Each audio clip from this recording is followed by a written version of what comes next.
Summer வந்தாச்சு. What's your plan for this holiday? எங்க கிட்ட விட்டுருங்க, நாங்க பாத்துக்கிறோம்.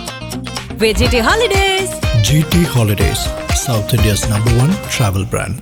அடகில் இருக்கும் தங்க நகைகளை மீட்டு 10 நிமிடங்களில் பிரைம் கோல்ட் ஹப் மூலம் அதிக விலைக்கு விற்க 7997990028 தொடர்பு கொள்ளவும். ரஷ்யா மற்றும் உக்ரைன் இடையேயான போர் தீவிரமடைந்து வரும் நிலையில தங்களோட எதிரி அமெரிக்காவோ இல்ல உக்ரைனோ கிடையாதுன்னு ரஷ்யா தெரிவித்திருக்கு. அதோட மட்டுமில்ல, தங்களுக்கு தற்போதைய எதிரியே முன்னாள் எதிரி நாடான ஜெர்மனி தான் அப்படின்னு தெரிவித்திருக்கு. அதற்கு அடுத்த இடத்தில் பிரிட்டன் இருப்பதாகவும் தெரிவித்துள்ள ரஷ்யா, இந்தியா, சைனா, வடகொரியா, பெலாரஸ் ஆகிய நாடுகள் தங்களது நெருங்கிய நட்பு நாடுகள் அப்படின்னு சொல்லியிருக்குது. இதனால உக்ரைனை தொடர்ந்து ஜெர்மனி, இங்கிலாந்து போன்ற நாடுகளையும் ரஷ்யா குறிவைக்கும் அப்படின்னு ஐரோப்பிய அரசியல் வல்லுநர்கள் கணித்திருக்காங்க. அமெரிக்கா, ஜெர்மனி உள்ளிட்ட மேற்கத்திய நாடுகள் அங்கம் வகிக்கும் நேட்டோ அமைப்புல உக்ரைன் இணைய விரும்புது. ஆனா உக்ரைன் நேட்டோல இணைந்தால் அது தங்களோட நாட்டோட இறையாண்மைக்கு அச்சுறுத்தலாக இருக்கும் அப்படின்னு சொல்லி உக்ரைனை ரஷ்யா தடுத்தது. ஆனாலும் உக்ரைன் பிடிவாதமா இருந்ததுனால வேறு வழியே இல்லாம கடந்த 2022 வருஷம் பிப்ரவரி 24 முதல் உக்ரைன் மீது போர் தொடுத்தது ரஷ்யா. உக்ரைனும் ரஷ்யாவும் வரலாற்று அடிப்படையில பங்காளிகள் தான். ஆனாலும் அதாவது முந்தைய சோவியத் யூனியனுக்கும் கீழ் ஒன்றாக இருந்த உக்ரைன் 1991 டிசம்பர்ல சோவியத் யூனியன் உடைந்த போது உக்ரைன் தனியா பிரிஞ்சிடுச்சு. ரஷ்யா மறைமுகமாக எதிர்க்கிற வகையில உக்ரைனுக்கு முன்னாள் அமெரிக்க அதிபர் ஜோ பைடன் தலைமையிலான அமெரிக்க அரசும் ஐரோப்பிய நாடுகளும் நிதி உதவி மற்றும் ஆயுத உதவிகளை வாரி இறைத்தது. அதோட மட்டும் இல்லாம இதுவரைக்கும் இல்லாத அளவுக்கு மாறி மாறி ரஷ்யாவுக்கு பொருளாதார தடைகளை விதித்தது. அத்தோட நிற்காம மேற்கத்திய நாடுகள்ல உள்ள ரஷ்யாவோட சொத்துக்கள்ல இருந்து கிடைக்கிற அதிகப்படியான வருவாயையும் உக்ரைனுக்கு வாரி கொடுத்தது. இதற்கு ரஷ்யா கடும் எதிர்ப்பு தெரிவித்தும் மேற்கத்திய உலகம் கொஞ்சம் கூட செவிசாய்க்கல அப்படின்னு தான் சொல்லியாகணும். அமெரிக்கா, மேற்கத்திய நாடுகளோட இணைந்து ரஷ்யாவோட பழைய பகை பற்றி தெரியாத உக்ரைன் ஏதோ பல விளையாட்டு போல ரஷ்யாவை எதிர்த்து வருது. மேற்கத்திய நாடுகளோட ஆயுதங்களை கையில வச்சுக்கிட்டு ரஷ்யாவுக்கு பதிலடி கொடுத்தும் வருது. உக்ரைன் மீதான முழு அளவிலான படையெடுப்பு தொடங்கியதுல இருந்தே ரஷ்யா தன்னோட ஆயுத தொழிற்சாலைகளை 24 மணி நேர உற்பத்திக்கு மாற்றி இருக்கு. ரஷ்யாவுக்கு அதோட நட்பு நாடான வடகொரியாவும் ஏவுகணை மற்றும் அணு ஆயுத உதவியை வழங்கி வருது. இதன் காரணமா ரஷ்யா மற்றும் உக்ரைன் போர் 3 ஆண்டுகளை கடந்தும் தொடர்ந்து தீவிரமா நடந்து வருது. இந்த சூழ்நிலையில தான் அமெரிக்கால ஆட்சி மாற்றம் ஏற்பட்டு டொனால்ட் ட்ரம்ப் மீண்டும் அதிபரானாரு. அதிபர் தேர்தல் பிரச்சாரத்தின் போதே நான் அதிபரா இருந்திருந்தா ரஷ்யா மற்றும் உக்ரைன் போர் ஏற்பட்டிருக்காது அப்படின்னு ட்ரம்ப் சொல்லியிருந்தாரு. சொன்னபடியே அமெரிக்க அதிபராக பதவியேற்ற ட்ரம்ப் உக்ரைனுக்கு வழங்கிய நிதியையும் ராணுவ உதவியையும் அதிரடியா நிறுத்திட்டாரு. அதாவது ட்ரம்ப் ஒரு தொழில் அதிபர் அப்படிங்கறதுனால போர விரும்பாதவராவே இருக்காரு. மேலும் ரஷ்ய அதிபர் புதினோட மற்ற அமெரிக்க அதிபர்களை போல இல்லாம நட்பு பாராட்டி வர்றாரு. இது குறித்து பல்வேறு தரப்பினரும் ட்ரம்ப்பை விமர்சனம் பண்ணிட்டு வந்தாலும் அதையெல்லாம் கொஞ்சம் கூட ட்ரம்ப் கண்டுக்கவே இல்லை. புதினோட நட்பு பாராட்டி தான் வர்றாரு. ரஷ்ய அதிபர் புதின் கிட்ட இணக்கமா இருப்பதோட மட்டும் இல்லாம உக்ரைனுக்கு வழங்கி வந்த நிதியை நிறுத்திய ட்ரம்ப் ஏற்கனவே வழங்கிய நிதிக்கு பதிலா உக்ரைனோட அரிய வகை கனிம வளத்தை நிர்வகிக்கிற வகையில அந்த நாட்டு அதிபர் ஜெலன்ஸ்கியை மிரட்டி ஒப்பந்தமும் போட்டுட்டாரு. ஒப்பந்தம் போட்ட பிறகு தங்கள் நாட்டுக்கு அதிபர் ட்ரம்ப் உதவுவாரு அப்படின்னு எதிர்பார்த்த உக்ரைன் அதிபருக்கு ஏமாற்றமே கிடைத்தது. அதாவது அமெரிக்காவோட ஆசை வார்த்தையை நம்பி முன்னாள் அண்ணன் ரஷ்யாவை பகிர்ந்து கொண்ட உக்ரைன் இப்போது வேறு வழியே இல்லாம சர்வதேச மேடையில அசிங்கப்பட்டு நிக்கிற நிலைமையில இருக்கு. ஒரு புறம் இருக்க உக்ரைன் ரஷ்யா போற முடிவுக்கு கொண்டு வர அமெரிக்க அதிபர் ட்ரம்ப் தீவிரமா முயன்று வருவதோட மட்டும் இல்லாம ரஷ்யாவோட நெருக்கமா மாறவும் ராஜதந்திரமா காய நகர்த்தி வராரு. இதற்காக பல பணிகளை செய்து கொண்டும் இருக்காரு. உக்ரைனை எப்படியாவது தன்னோட கட்டுக்குள்ள கொண்டு வரணும் அப்படின்னு ரஷ்யா முயற்சி பண்ணி வருது. இப்போ அமெரிக்காவும் ரஷ்யாவோட பக்கம் வந்து இருக்கிறது ரஷ்யாவுக்கு சாதகமா மாறி இருக்கு.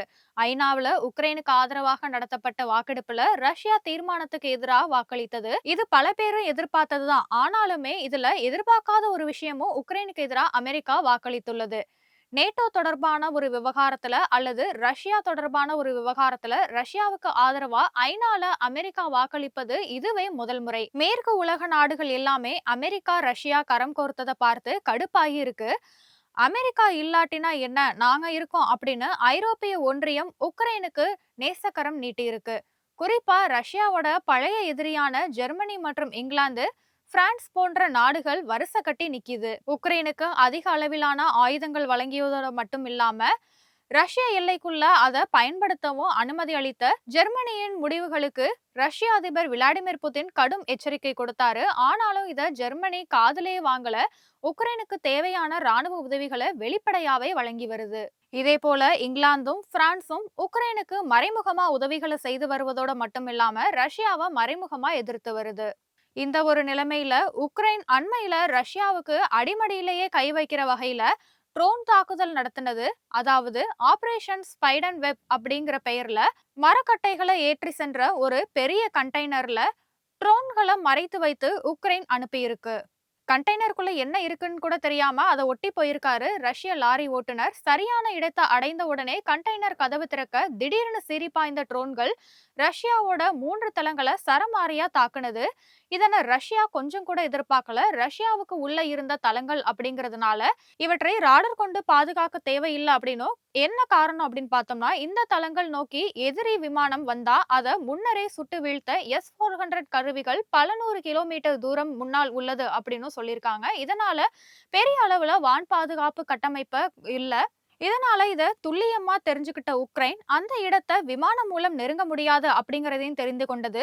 ஏதோ பொருட்களை ஒரு இடத்துக்கு அனுப்புறது போல கண்டெய்னர்ல ட்ரோன்களை அனுப்பி சரியான ஒரு இலக்கை அடைந்த உடனே கண்டெய்னர் கதவுகள் ஆட்டோமேட்டிக்கா திறக்க வானில சீறி பாய்ந்த ட்ரோன்கள் 3 தளங்களையும் தாக்கி அழித்தது. இதுல அணுகுண்டுகளை ஏந்தி செல்ற ரஷ்ய போர் விமானங்கள் உட்பட 40க்கும் மேற்பட்ட விமானங்கள் சின்ன பின்னமாயிடுச்சு. ரஷ்ய வான் பாதுகாப்பு படையே நிலைகுலைந்து போற வகையில எந்த ஒரு தடயமுமே இல்லாம உக்ரைன் இந்த தாக்குதலை தந்திரமா முறியடித்திருக்கு. இது போன்ற தாக்குதல் யுக்திய இனி எந்த ஒரு நாடும் எதிரி நாடு மீது நடத்தக்கூடும் அப்படின்னும், அதாவது இந்த AI செயற்கை நுண்ணறிவு கொண்ட இந்த ட்ரோன்கள் கட்டடங்களை தாக்கல அப்படின்னும் சரியா குறிவைத்து விமானங்களையும் எதிரியோட ஆயுத கிடங்குகளை மட்டும்தான் தாக்கியிருக்குன்னு சொல்றாங்க. எதனை தாக்க போறோம் அப்படிங்கிறது இந்த ட்ரோன்களுக்கு தெரியும். அந்த வகையில பார்த்தோம் அப்படின்னா இது மிக ஆபத்தான ஒரு தாக்குதல் திட்டமா இருக்கு. உக்ரைனோட இந்த ட்ரோன் தாக்குதலை 2ஆம் உலக யுத்தத்தின் போது சோவியத் ரஷ்யா மீது ஜெர்மன் மேற்கொண்ட ஆபரேஷன் பார்பராசாக்கு அடுத்ததா ரஷ்யா மீது மேற்கொள்ளப்பட்ட மிகப்பெரிய தாக்குதல் அப்படின்னு நிபுணர்கள் வர்ணிக்கிறாங்க. அதே போல உலக யுத்தத்தின் போது ஜப்பான் மீது அமெரிக்கா நடத்திய அணுகுண்டு வீச்சு தாக்குதலை கூட இதை ஒப்பிட்டு பாக்குறாங்க எல்லா ஆய்வாளர்களும். உக்ரைனோட இந்த நரித்தந்திரத்தை கொஞ்சம் கூட எதிர்பார்க்காத ரஷ்யா அதிர்ச்சி அடைந்த நிலையில வியப்பு ஒன்றும் இல்லை அப்படின்னு சொல்றாங்க. துர்க்கியில உக்ரைன் ரஷ்யா அமெரிக்கா பிரதிநிதிகள் போர் நிறுத்தம் தொடர்பா அமைதி பேச்சுவார்த்தை நடத்தி கொண்டிருந்த போது உக்ரைன் இந்த தாக்குதலை நடத்தினதுனால ரஷ்ய அதிபர் புதின் ரொம்பவே உக்கிரமா பேசியிருக்காரு. உக்ரைனுக்கு சரியான பதிலடி கொடுக்கப்படும் அப்படின்னு கர்ஜித்தாரு.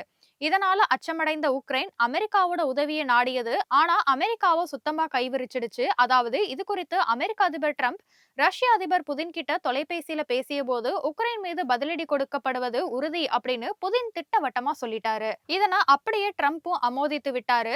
உப்ப தின்னவன் தண்ணி குடிச்சுதானே ஆகணும். அதே போல ரஷ்யாக்குள்ள ஊடுருவி தாக்கிய உக்ரைன் ரஷ்யாவோட பதிலடியும் தாங்கிக்கிட்டு தானே ஆகணும் அப்படின்னு ட்ரம்ப்பும் அந்த விஷயத்துக்கு பச்சை கொடி காட்டிட்டாரு. அமெரிக்காவின் அச்சமின்றி ரஷ்யா கடந்த சில நாட்களாக உக்ரைன் மீது ரொம்பவே ஆக்ரோஷமா தாக்கி வருது. இந்த தாக்குதல்ல பல கட்டிடங்கள் சேதமடைந்து இருப்பதோட மட்டுமில்லாம உயிரிழப்புகளும் அதிகரித்துக்கிட்டு வருது. இந்த நிலையில தான் ரஷ்யா தன்னுடைய தற்போதைய எதிரியாக ஜெர்மனியையும் பிரிட்டனையும் கை காட்டியிருக்கு. உக்ரைனுக்கு ஆயுதங்களை வழங்குறது ரஷ்யாவோட போரிடுவதற்கு ஒப்பானது அப்படின்னு புதின் எச்சரித்து இருக்காரு. அமெரிக்காவோ உக்ரைனோ தங்களோட எதிரி அல்ல அப்படின்னு சொன்ன ரஷ்யா முன்னாள் விரோதியான ஜெர்மனியை தான் மிகப்பெரிய எதிரியா பாக்குது. பனிப்போருக்கு பிறகு 2025ஆம் ஆண்டுக்கான பாதுகாப்பு பட்ஜெட்டை மிக உயர்ந்த நிலைக்கு ரஷ்யா உயர்த்தி இருக்கு. இதனால ரஷ்யா விரைவில் நேட்டோ அமைப்புல இருக்கும் நாடுகள்ல தங்கலாம் அப்படின்னு ஐரோப்பிய அதிகாரிகள் எச்சரிக்க தொடங்கிட்டாங்க. 2ஆம் உலக போருக்கு பிறகு ஐரோப்பா கண்டத்துல மிகவும் இரத்தக்களரி மோதலை தூண்டிய உக்ரைன் மீதான ரஷ்யாவோட முழு அளவிலான படையெடுப்பிலிருந்து ஐரோப்பிய நாடுகள் பாதுகாப்பு செலவினங்களை அதிகரித்துக்கிட்டும் வருது. உக்ரைன் மீதான ரஷ்யாவோட தொடர்ச்சியான படையெடுப்பு மற்ற நாடுகள்ல, அதாவது குறிப்பா பால்டிக் நாடுகள்ல மட்டும் இல்லாம போலந்து மற்றும் ஜெர்மனிலையும் அச்சத்தை ஏற்படுத்தி இருக்கு.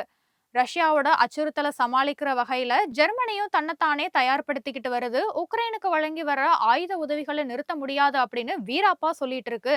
அதாவது 2ஆம் உலக போருக்கு பிறகு கிட்டத்தட்ட 80 ஆண்டுகளாக அமைதியாகவும் ஓரளவுக்கு நிராயுத பாணியாகவும் இருந்த ஜெர்மனி தொழில் மற்றும் பொருளாதார வளர்ச்சியிலேயே கவனம் செலுத்தி வந்தது. தற்போது உக்ரைன் விவகாரத்துல மூக்க நுழைச்சி மீண்டும் போர்க்களத்துல களமாட நாஜி படை அப்படின்னு சொல்லி அழைக்கப்படுற ஜெர்மனி தன்னைத்தானே தயார்படுத்தியும் வருது. ஜெர்மனி ராணுவ தளத்திற்கு மீண்டும் திரும்புவது ரஷ்யாவுக்கு பெரும் தலைவலியாவே இருக்கலாம்.